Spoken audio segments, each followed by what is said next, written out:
Bonjour, bonsoir, chers compatriotes, selon l'endroit où vous suivrez cette vidéo. Je continue à remercier ceux qui s'abonnent sur ma chaîne YouTube et qui me mettent leurs commentaires. En tout cas, je les invite de s'exprimer. Que le commentaire soit bon ou mauvais, j'en ai besoin personnellement.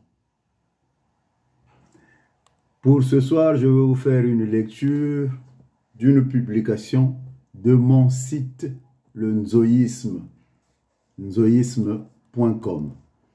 Pour ceux qui veulent éventuellement faire des photocopies, ils peuvent partir sur mon site. Alors, c'est une réponse que j'apporte à notre professeur Théophile Obenga,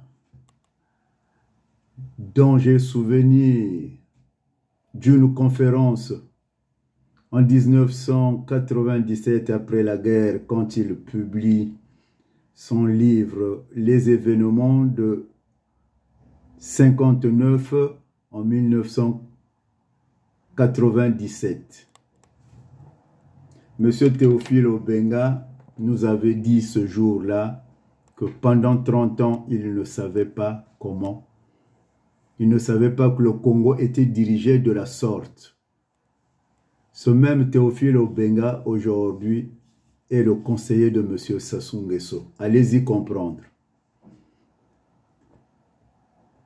Alors, je viens apporter une réponse sur des vidéos qui circulent. Une a beaucoup attiré mon attention. C'est sur le viol de Debraza, de Savorgnan Debraza, dans la cour du roi Makoko. Dans une vidéo devenue quasi virale, Théophile Obenga évoque le personnage de Debraza et fait état d'un scandale ayant éclaboussé celui-ci. Du haut de son piédestal, le professeur Obenga affirme sans embâche que Pierre Savorgnan Debraza aurait violé une jeune princesse Téké dans la cour du roi Makoko.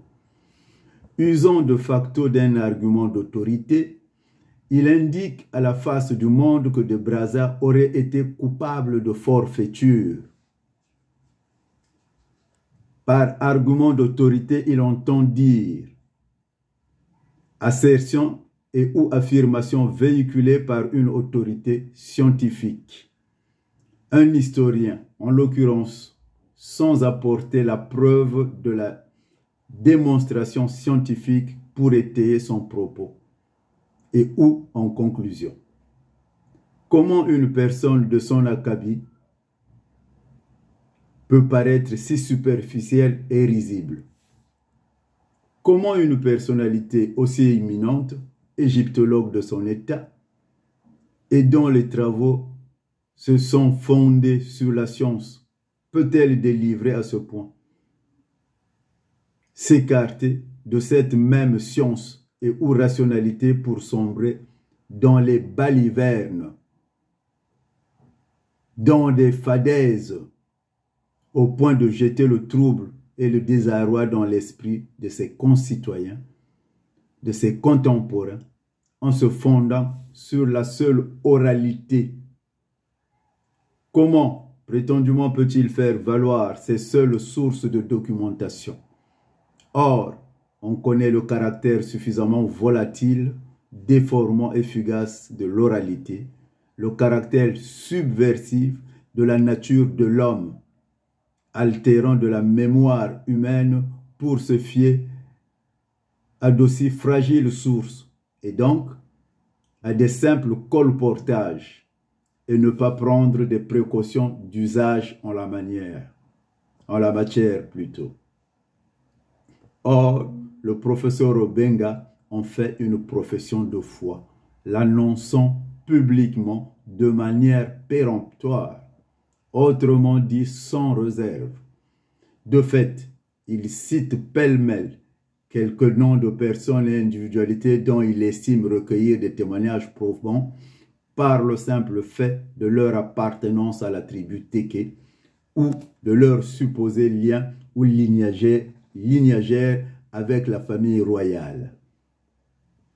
Tout démontre aujourd'hui le contraire, à en croire la publication récemment par le Sénat français d'un document inédit intitulé « Rapport de Brazza », que nous recommandons à nos lecteurs de vérifier l'existence sur Google.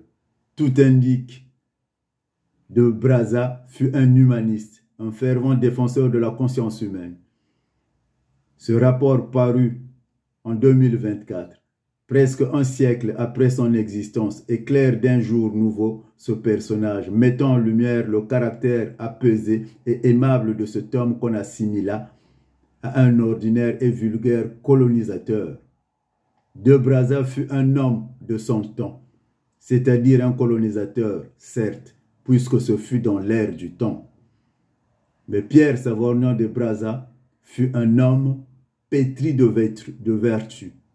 En effet, suite à de nombreux scandales dans les colonies révélés par les journaux d'opposition de l'époque, instruisant les opinions publiques européennes sur la réalité de la colonisation, les épouvantables atrocités dans les colonies et qui durent éclabousser l'Europe entière, plus singulièrement la France. C'est à Pierre Savorgnan de Brazza que la France, c'est à Pierre de Brazza que la France, soucieuse alors de son image, confia la lourde et honorable d'aller enquêter, de fournir un rapport sur les exactions plus qu'odieuses que les compagnies concessionnaires exploitant le caoutchouc et autres ressources commettaient sur les indigènes, signe que si de Brazza était coupable d'un quelconque égarement de quoi que ce soit, d'une once de méconduite, il n'aurait guère été épargné par ces journaux satiriques, critiques, qui est plus est, il fut chargé officiellement d'aller mener des enquêtes. Il ne serait pas vu accorder cette honorable et délicate mission. Les fauteurs dans les colonies devant les choux gras de ces journaux à scandale. De Brazza, dans son rapport qu'il initia, mais qu'il ne put mener à son terme, puisqu'il mourra de fièvre, plus précisément de malaria, consigne tous les méfaits de la colonisation, d'où l'appellation rapport de Brazza. D'où vient donc qu'il soit traité avec tant de légèreté par le professeur Obenga, historien de surcroît? Les propos du professeur Théophile Obenga relèvent du registre des clichés projetés parfois à tort par le colonisé sur un ancien colonisateur. Or, tout montre qu'il fut un personnage immaculé. Ainsi donc, à la manière de Jésus-Christ, qui fut l'équivalent de Adam, du point de vue de l'Immaculée Conception, qui racheta le monde du péché originel par son sang, selon les Saintes Écritures, de Brazza fut contraint de tronquer son casque, symbole de l'autorité coloniale, pour acheter la profanation de l'autorité royale Téké. Ces approximations de la part d'un scientifique sont dérisoires et burlesques. Les motivations de Obenga sont bien ailleurs. Il s'agit de faire diversion.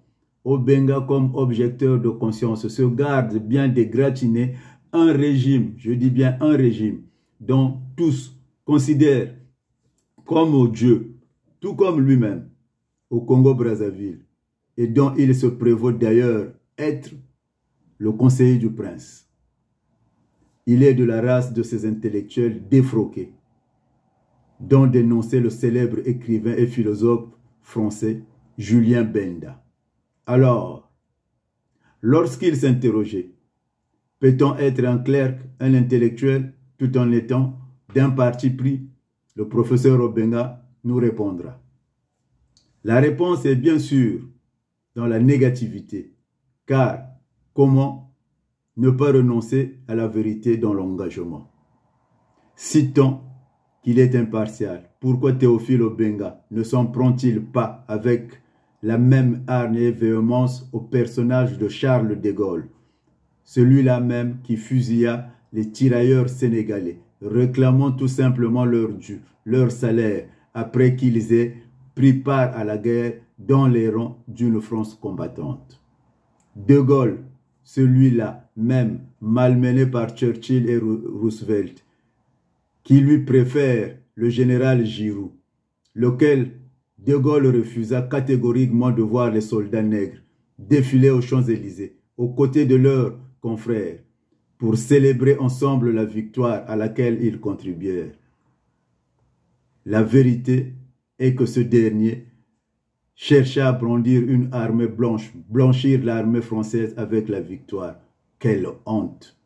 Les statues et monuments de De Gaulle se doivent d'être arrachés au Congo. Les statues et monuments de De Gaulle se doivent d'être arrachés au Congo. Le rapport Brazza, longtemps dissimulé et enfoui par une frange de la France xénophobe, vient enfin d'être publié en 2024. Comme quoi la vérité enterrée et enfouie finit par vous exploser au visage, selon Émile Zola. Gloire et honneur à Savorgnan de Brazza, Armand Manziano, Boutelesi, le Vindumuneur Mushinzo, Miangele Vindumuna. Alors, je m'arrêterai là et je reviendrai pour une prochaine lecture, tout en continuant de vous inviter à vous abonner sur ma chaîne YouTube et laisser vos messages pour que nous puissions nourrir notre débat.